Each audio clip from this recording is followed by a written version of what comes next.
Hello, this is Janet Michael. In addition to hosting The Valley Today each weekday at noon on the River 95.3, I also produce podcasts. And I'm excited to kick off Season 2 of our podcast series in partnership with Rappahannock Electric Cooperative. It's called We Are REC. Every week we'll release a new episode talking to different people from REC about a host of different topics. We'll get tips for saving money on your electric bill. We'll talk about renewable energy and the impact it can have in our communities. We'll get some behind-the-scenes info about what happens when the power goes out in a storm. Don't miss out on information about community grants, scholarships, REC-hosted events, and more. Get every single episode on our website at theriver953.com under the podcast tab, or you can subscribe for free in Apple Podcasts, Google Podcasts, or on Spotify. Just do a quick search for We Are REC.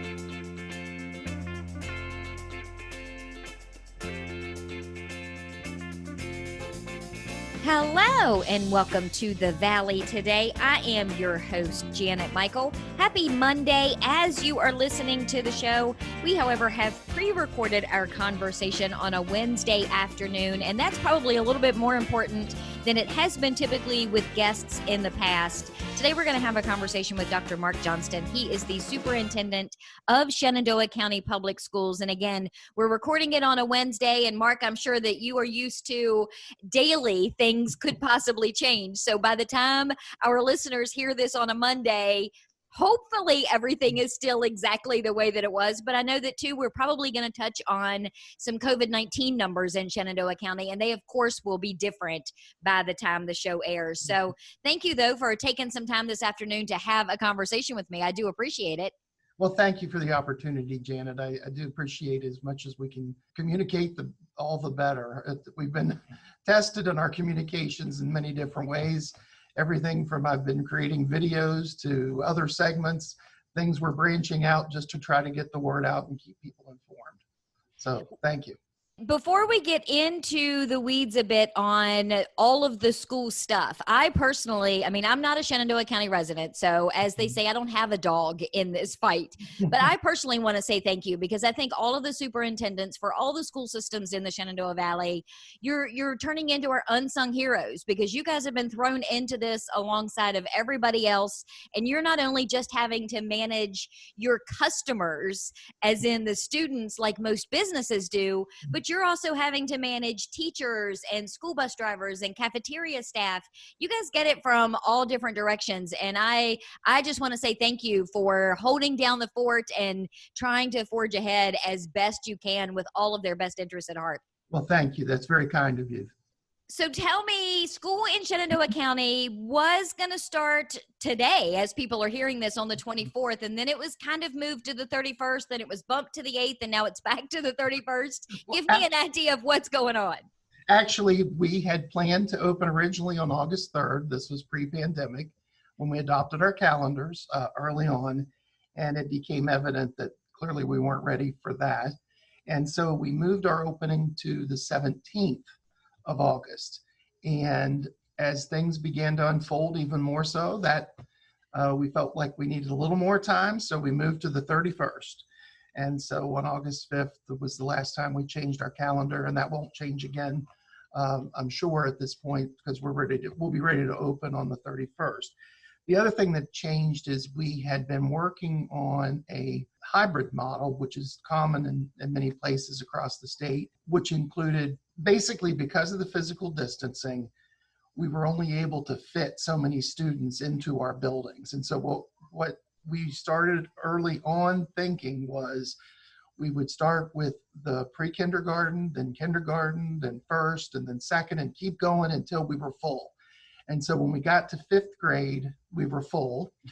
So for 6 through 12, then we came up on a model where we could get students in or at least one day a week if we split them up into 4 groups in grades 6 through 12. So 6 through 12 was to come one day a week, with the other days of the week to be virtual, with teachers then having time to plan instruction for the students learning virtually for the next week.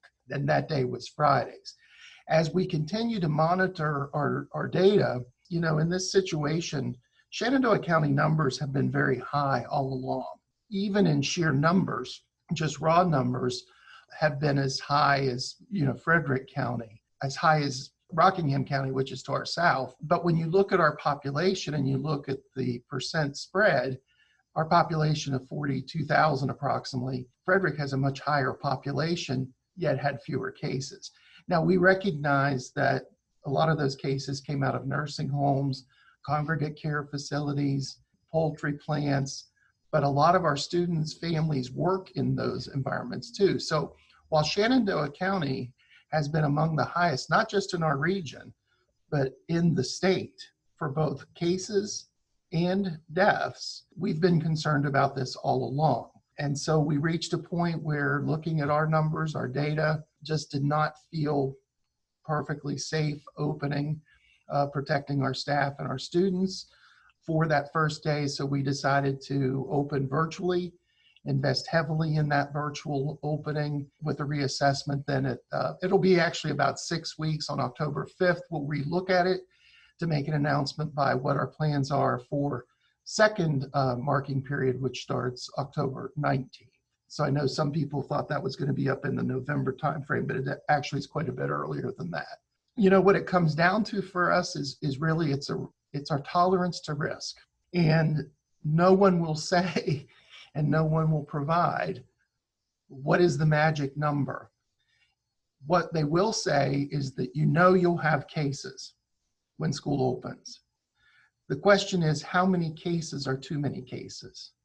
How many cases does it take before you reach a point where you decide this is not safe? And especially when you have a workforce, for us, our average age of our workforce is 46.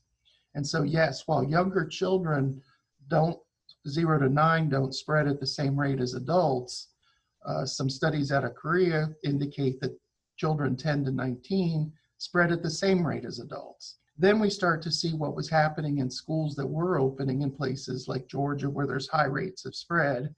And we see many, many positive cases, many staff members, many students who are becoming infected.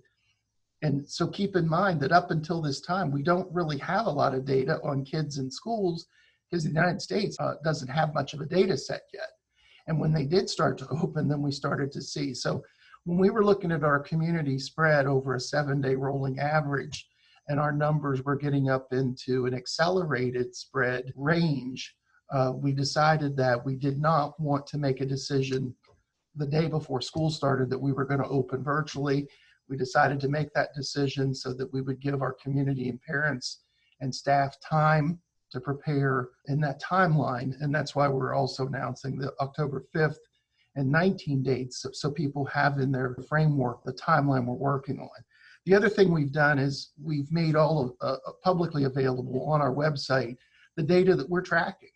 The data that we're not tracking in that website are staff infections, staff illnesses. Our staff reported back August 3rd, and so they're working all month. And in the first 2.5 weeks, we've had approximately, I want to say 10 staff who've experienced enough of a concern to go get a test. Fortunately, a number of those tests have been negative. One was positive. And again, that's happening right now with just our staff with no students in school yet. And to have students in school, in your school system, you have to have teachers. And unfortunately, about 10% of our staff either has a compromising condition or has a family member who has a compromising condition or has a child care issue that prevents them from reporting. And that's a pretty sizable number. So I know I've said a lot there, so I'm going to stop and give you a chance to ask me some questions. Well, and that was one of my concerns. I mean, I joked earlier that I don't not only have a dog in the Shenandoah County fight, but my son is almost 26. So I don't have a child any longer in any of the public school systems. And maybe that's why when all of this discussion started months ago, I wasn't as concerned. There was a lot of talk about the kids and the safety of the kids. And while, yes, that is a huge priority, I was thinking of it more from a teacher perspective, because best case scenario, the kids don't get it, the kids don't spread it, but you're still having to put those teachers all back in those environments that could be at high risk. You really have a balancing act that you've got to play with there.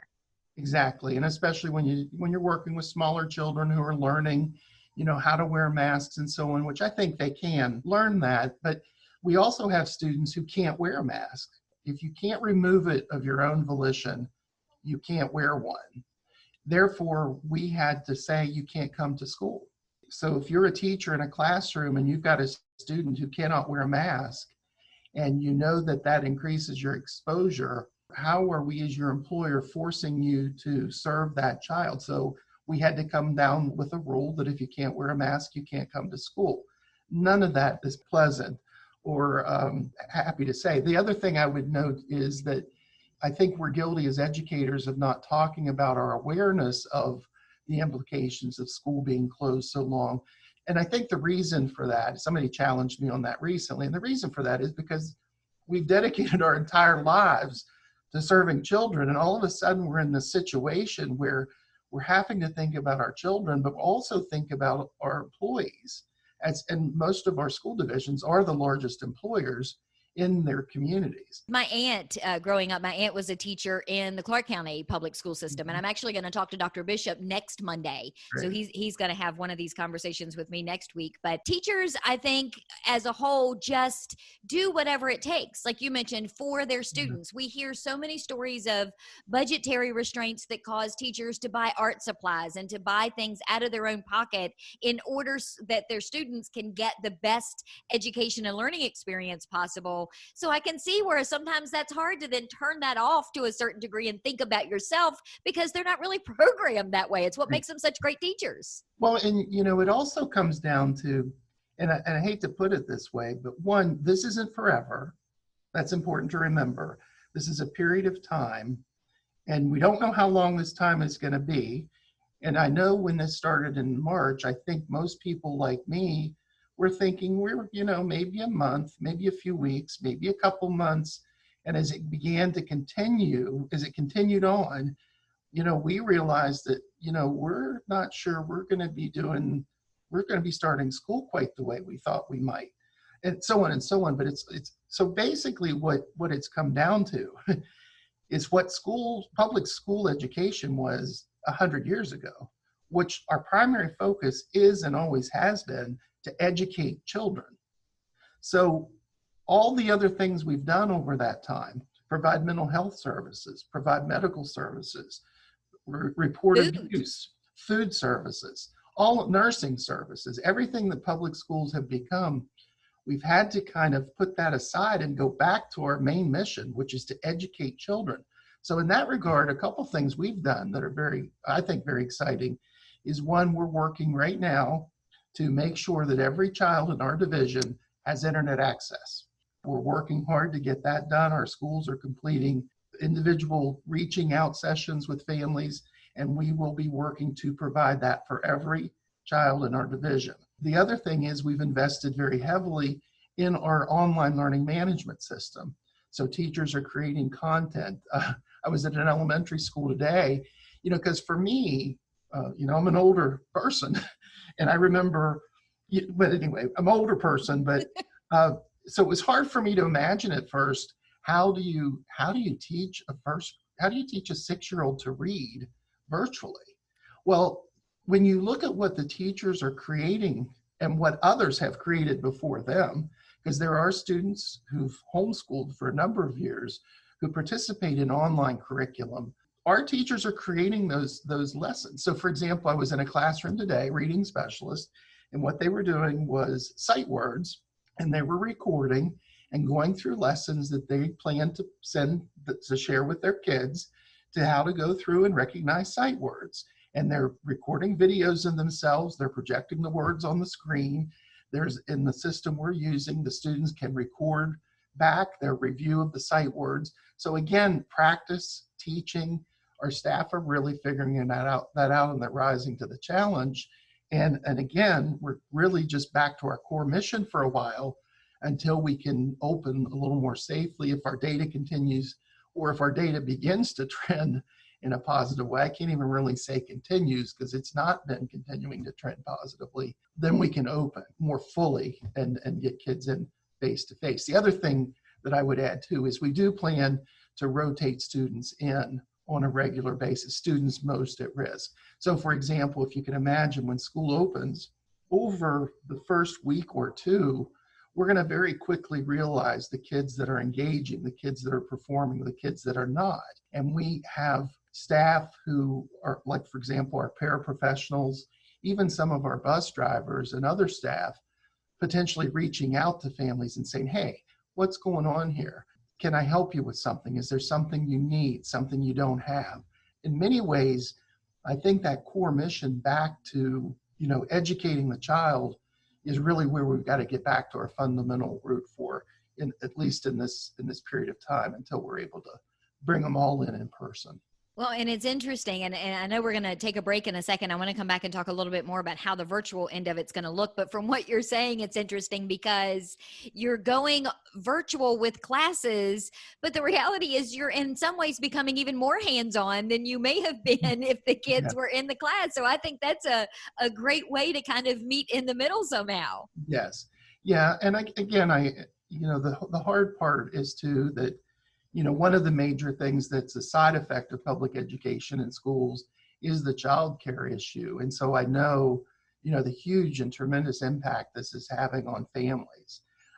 I don't know how to fix that. I don't think it's just a school system issue. We've got some faith-based organizations stepping up. We're working with other groups and organizations to try to provide, some of that and help, but trying to reach out and do that more broadly. And I do want to recognize that and know that that's an important thing. But again, childcare is not a primary responsibility of schools. It is a side effect, of course, of being able to open in person. But again, given the conditions we're in right now, it's just not the right time to do that. So a little longer, patience. I think we've all learned a bit of that over the last few months, and that will serve us well in the short term. I haven't learned any patience over the last few months, but that's a whole nother show. Let's take a quick break. When we come back, can we talk a little bit about what this virtual is going to look like throughout the different age groups? Because it is certainly going to be different for teachers in elementary school versus teachers at a high school level, how all of that's going to work. And you touched on it a second ago too. Let's talk a little bit about meals, because I know that is an important piece of it. So can we cover that in the next conversation? Absolutely. Okay, we're going to do all of that in just a couple of minutes. We are on the Zoom screen today. It is Wednesday afternoon as we are recording our conversation with Dr. Mark Johnston. He is the superintendent of Shenandoah County Public Schools. You, of course, are listening to it on a Monday afternoon, and we will be back in just a couple of minutes. Do you know anyone who is struggling with financial hardships because of coronavirus? Our new webinar called Coping with the Money Crunch can help. We'll talk about immediate options to consider, revising or creating a spending plan, and lots of community resources. Then we'll cover how to narrow your priorities, contact creditors, and avoid scams and risky loans. The webinar is free, and you can either join by phone or through Zoom on a smartphone, tablet, or computer. You can find out more by visiting the Northern Shenandoah Valley Financial Education Program on Facebook or calling Karen Poff at 540-635-4549. Let me show you how to make your own plan or help someone you care about get through the crisis. Call 635-4549 or visit @NSV Financial Education on Facebook today.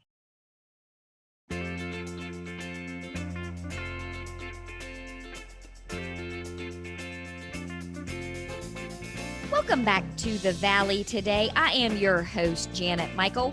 We are having a conversation as you are listening to the show on a Monday afternoon with Dr. Mark Johnston. He is the superintendent of Shenandoah County Public Schools. We have, however, pre-recorded this conversation on a Wednesday afternoon, so make sure that if you are listening and you hear numbers or dates that you double check those, because things are always subject to change in our new COVID-19 pandemic world. But Dr. Johnston, before we get into talking about what the virtual classes are going to look like at Shenandoah County Public Schools, give me a quick overview. How many elementary, middle school, high schools? What is the school makeup in Shenandoah County?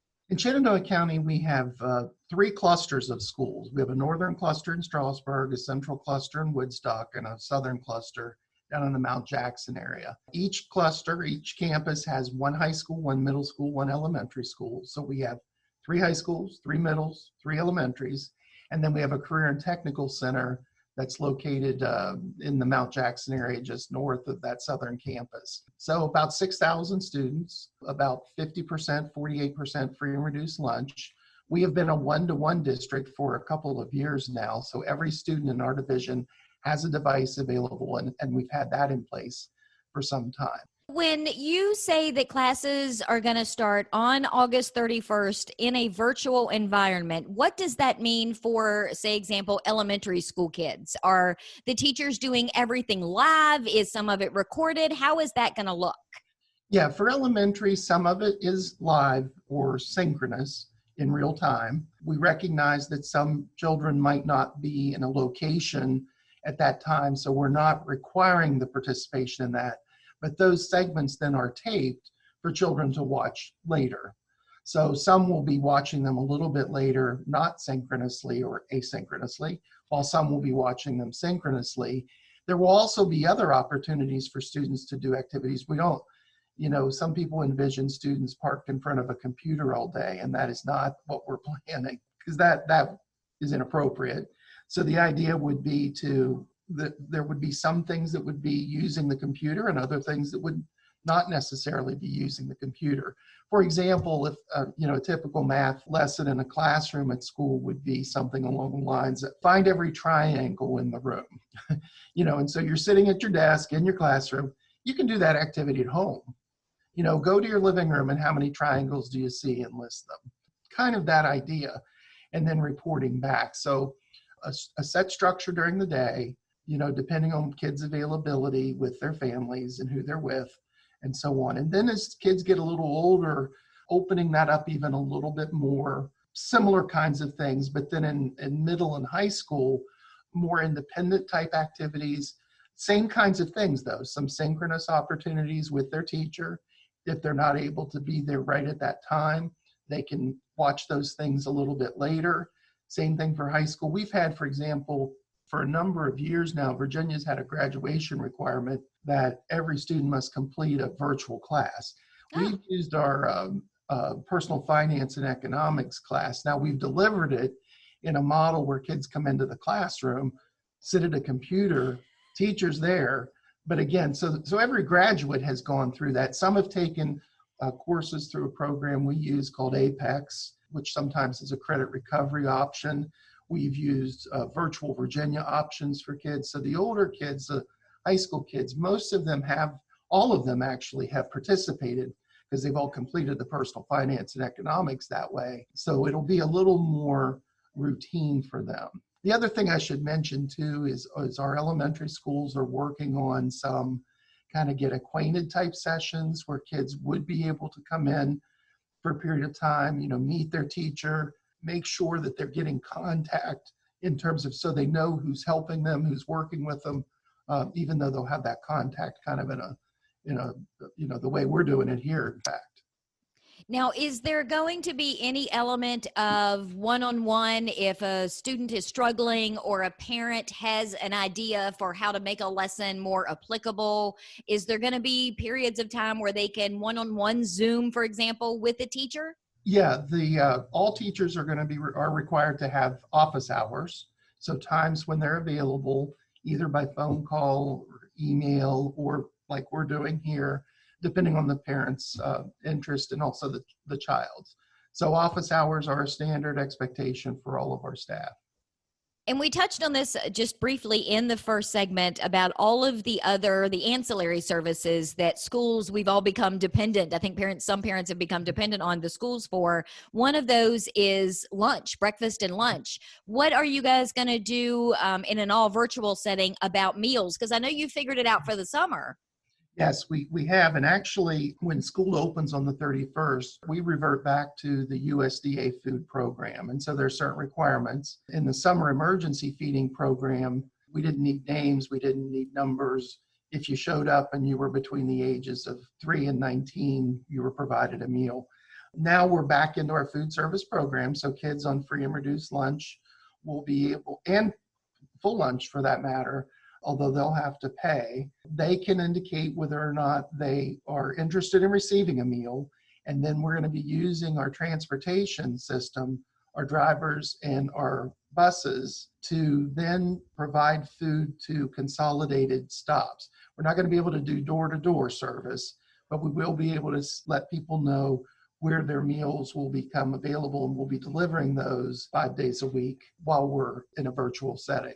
So we'll be able to continue our food service program in that way. So people have asked, well, why are you still paying your food service workers? Well, they're still preparing meals and they're delivering meals. So why do you need your bus drivers? Well, they're delivering meals and they're also helping with outreach to families. This really is all hands on deck. It's interesting to me because, we get criticized for the decisions we make.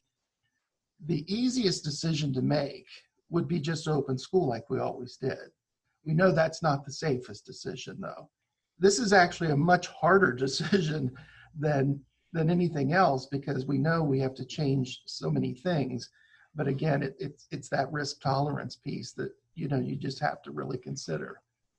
So as we are having this conversation on a Wednesday afternoon, I know in my weird calendar brain that today's Valley Today on Wednesday, of course, everybody listening on Monday is like, wait, that was last week. I spoke with Kim Blosser, who's the president at Lord Fairfax Community College. And one of the things that she said was they had a lot of these kinds of things already in place. They were already doing a lot of online classes. They had already checked a lot of the boxes, but it made them relook at some things, and they have made some tweaks that they will probably keep moving forward, regardless of what it looks like. Do you foresee kind of being able to take some of the things that you're learning and putting in place now and being able to use them long term? Absolutely. For example, even just the day-to-day lessons in classrooms, using some of those tools that I'm talking about that we're using virtually, those work really well in kind of, if a student is struggling, an opportunity for a student to work one-on-one with content with their teacher while their teacher's working with someone else. So again, those kind of video lessons can supplement and complement what teachers are doing, because again, when you're working in a classroom and everybody's there, you're dealing with 22, 24 individuals. And oftentimes, and I hate to say this, but it's hard sometimes to know exactly what everybody's doing at the same time. And, we were talking about this at our board meeting, and one of our board members, and by the way, our board members have been great through this whole process. They've been very understanding and very supportive. But one of them was talking, she was a former reading specialist, and was talking about a 7th grader, who struggled to read, and she was able to work with him. And sometimes by 7th grade, kids are pretty good at hiding in a classroom and not letting it be known that they're struggling. And I don't think that's possible in this kind of a situation, because we're going to know who's participating, what are they completing, where are they struggling. And if we're not hearing from them, we're calling them at home, we're outreaching to them, and we're getting the help of some of our other staff in making sure that that occurs. So in some ways, I think it brings more attention to some kids. The other thing that would probably be true, I'm very interested in having an all virtual option for kids when school opens fully, for kids who work or who need to support families who may not thrive in a school setting, because we had about 30% who've chosen to go virtual, 20 to 30%. And I think for good reason. And I'd like to be able to sustain that so that we give families more options who want that choice. What do you want parents in general to know about the safety of Shenandoah County Public Schools and what this new experience is going to look like for the next 6 weeks? I thought a lot about that question, Janet, and here's what occurs to me. Let me give a couple messages there. 1, this is not permanent. 2, we're getting to our core mission of educating children, and we're going to do the very best we can. And number 3, safety and health is always paramount. We just do that every day, and we continue in this situation. And I reflected yesterday, I was thinking, Shenandoah County has a sheriff's deputy resource officer in every one of our schools. We did that after the Sandy Hook massacre up in Connecticut. We have bulletproof glass when you enter the school. You can't enter a school without being buzzed in. We have security cameras. All of that was done to prevent school violence. We've never had a violent incident in our schools, yet we've invested all that in the safety and security. Here we're in the middle of a pandemic, and that safety and security is every bit as important. And we know how to minimize it, but we also know that if we aren't as careful as can be, well, we know we're going to have cases and we're going to have people become ill. And the question is, what's the tolerance level for that? And I don't believe it's zero tolerance, but is it? That would be nice, yes, but it's not realistic. I would agree. Whereas more the violence and stuff is is clearly zero tolerance because we've done all these things. And yet here we sit today, with people wondering, well, why don't you just open? And, it's because we know that we're exposing people. We know there will be illnesses. There could potentially be deaths. And again, nobody is willing to step up and say, this is the magic number and open here and then. So all of us superintendents around the Commonwealth and around the nation are going through the same thing and having these very tortured conversations and decisions to be made. And it's been hard. And it's so what I've tried to do is kind of keep all the stuff at the sides, keep it from clouding my judgment and remaining focused on what's most important. So I would say to parents, please be patient with us. Please reach out if we can help in any way. Please know that we understand what you're going through. We want to do everything we can to help you, but we're in this situation right now. It's not permanent. We will get back to normal at some point in time. I just can't say when.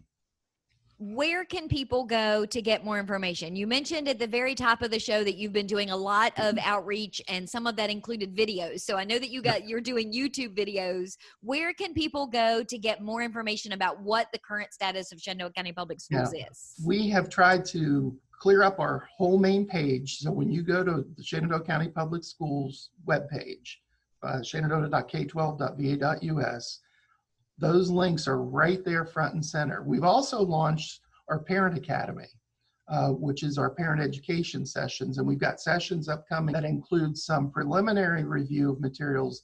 And then for example, a live webinar so that parents can log in. We're releasing all their logins for Schoology, our learning management system, so that once they've had a chance to fiddle around with that a little bit, there'll be a webinar that'll be hosted by staff to again help support them. So we've got the Parent Academy. We've got the videos. There'll be some things up there on Schoology. We've started putting all of our press releases out. Any press release we put out, we're now sending to all of our families via our school messenger, just trying to keep that communication going. But again, our main webpage is the source of all the information that we're using and what we're putting out and producing. And that's shenandoah.k12.va.us. That's correct. I've got them all in my brain now. The whole once you get the K-12 VAUS down, the rest of it is kind of a walk in the park. Yes, I envy the ones who've gone to a unique like WCPS.edu. Makes it a lot simpler, but Shenandoah is not there yet. Well, and I have learned in doing this show that things that my brain will retain that I never in a million years would have expected it to. So that, the K12VA.us is making a whole lot more sense to me these days. Perfect. Dr. Johnston, thank you so much for taking some time this afternoon to have a conversation with me. I really, really do appreciate it. Thank you, Janet. Thank you for the opportunity. We are going to wrap up our conversation today. We have been talking with Dr. Mark Johnston. He is the superintendent of Shenandoah County Public Schools. Again, you're listening to this on a Monday. We are pre-recording it on a Wednesday afternoon. So everything that Dr. Johnston was talking about will probably already be available to you at shenandoah.k12.va.us. So head over there, get all the information that you need. I will have a brand new episode of The Valley today ready to go for you tomorrow. It is Tourism Tuesday, so meet me back here just a few minutes after noon.